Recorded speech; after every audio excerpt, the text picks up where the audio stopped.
اعوذ باللہ من الشیطان اللعین الرجیم بسم اللہ الرحمن الرحیم الحمد لأہلہ والصلاة علی اہلہا اما بعد۔ ماہ شعبان المعظم کے فضائل اور برکات کو آپ کی خدمت میں اعمال کے بیان کے ساتھ ساتھ بیان کیا جا رہا، اور جیسے کہ بعض دروس میں ہم نے ماہ شعبان کی مخصوص صلوات پر بھی کچھ جملے تلاوت کیے تھے، ان میں سے ایک جملہ آپ کی خدمت میں اور تلاوت کر رہے۔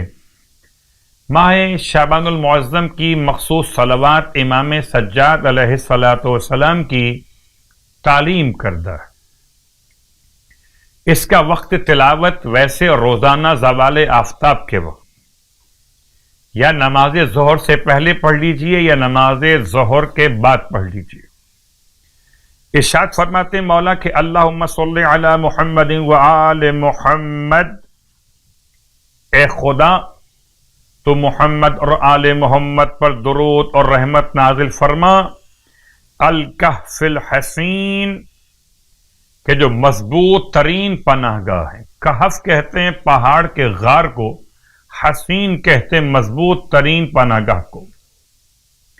وغیاث المضطر المستقین، اور ہیں ایسے فریاد رس جو ہر کسی مجبور اور بے کس کی فریاد کو پہنچتے ہیں۔ وملجأ الہاربین، اور پناہ گاہ اور ملجا اور ماوا ہیں ان تمام کے لیے کہ جو پناہ تلاش کرتے ہوئے سرگرداں پھر رہے ہوں۔ وعصمت المعتصمین، اور جو گناہوں سے اپنے آپ کو بچانا چاہتے ہوں تو آل محمد کی سیرت ان کے لیے باعث عصمت گناہان قرار پاتی ہے۔ خدا ہم سب کو آل محمد کی پناہ واقعا نصیب رکھے، الہی آمین۔ ماہ شعبان المعظم کی 12ویں شب آپ کی خدمت میں، اور اتفاق کہ آج 12ویں شب کی مناسبت سے جو روایت اللہ کے رسول صلی اللہ علیہ وآلہ وسلم نے نماز کے بارے میں تعلیم فرمائی وہ ہے 12 رکعت نماز۔ 12 رکعت نماز 12ویں شب ماہ شعبان، نیت بھی واضح اور نماز بھی واضح۔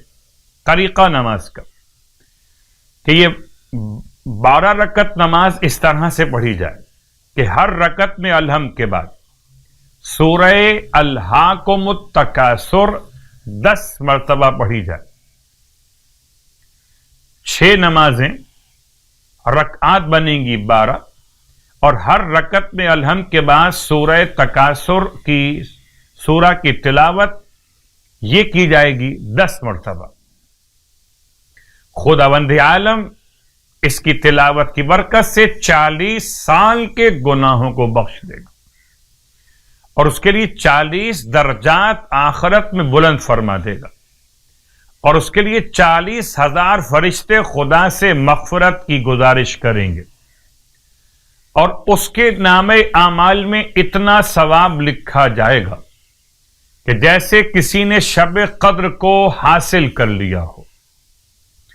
ماہ شعبان کے روزوں کا ثواب سرکار ختم یہ مرتبہ صلی اللہ علیہ وآلہ وسلم ارشاد فرماتے کہ جو شخص شعبان کے 12 روزے رکھے تو سور پھونکنے کے دن تک